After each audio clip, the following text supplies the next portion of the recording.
Hello and welcome. You're watching Don Bosco Media Network. This is Monali Saurambai, brings you the Salesian news across the globe. On Tuesday, the 8th of November 2022, several hundred families, totaling several thousand people from the area north of the city of Goma, occupied all the playgrounds surrounding the youth center of the Salesian work, Don Bosco Ngangi.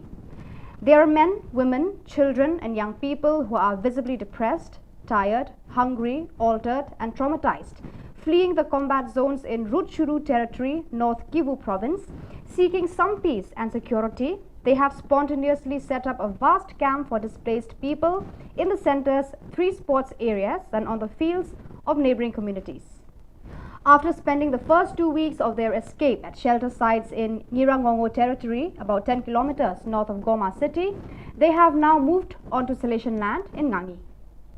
Exactly 25 years ago, in one of the first East Asia-Oceania meetings of social communication, delegates with their provincials, Patulo, Philippines, FIN province, the need and idea of Australasia emerged and the EAO region news service was born. It was launched on November 9, 1997 indeed. For the occasion, the Rector Major, Father Angel Fernandez Artime, shared from Valdoco a short video message of best wishes, congratulations, but most of all gratitude for the service rendered over all these years to the Salesians and the Salesian family in the East Asia-Oceania region and beyond. Thoughts of gratitude and tribute also came from Hua Hin, Thailand, from the Regional Councillor, Father Joseph Nguyen Tin Phuc. The Rector Major's digital certificate of appreciation was sent to the correspondents, translators and IT experts on the sidelines of the spiritual exercises that the Rector Major is preaching to the provincial councils of the Central and Northern Europe region. Here are his words. Good morning from Valdoco. Good morning, my brothers and sisters. Hello, how are you? Greetings. I'm here in Valdoco today, happy to greet you on the 25th anniversary of the great endeavor of Australasia, this extraordinary service of communication and information, but first of all, service of communion within the East Asia-Oceania region and within the congregation. I should be brief, and as you see, today at Valdoco is already quite fresh weather. The Salesian Spirituality House in Fusa Gasuga in the Kundi Namarka district hosted the 2nd provincial meeting on managing the economy held last October 19 to 21st. This event, promoted and animated by the Provincial Economist's Office, made it possible to continue fostering charismatic identity, the spirit of provincial communion and the contribution to the Salesian mission from the standpoint of autonomous management.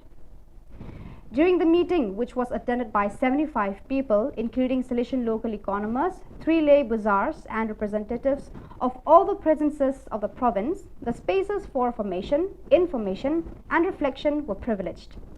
At the end of the meeting, a local economic management plan was drawn up until next 2026 and an operational plan for the year 2023. On All Saints' Day, the 11th edition of the weekend Don Bosco Youth and Families Gathering was held at the AECD Forest Zoot Vacation Village in the town of St. John VI.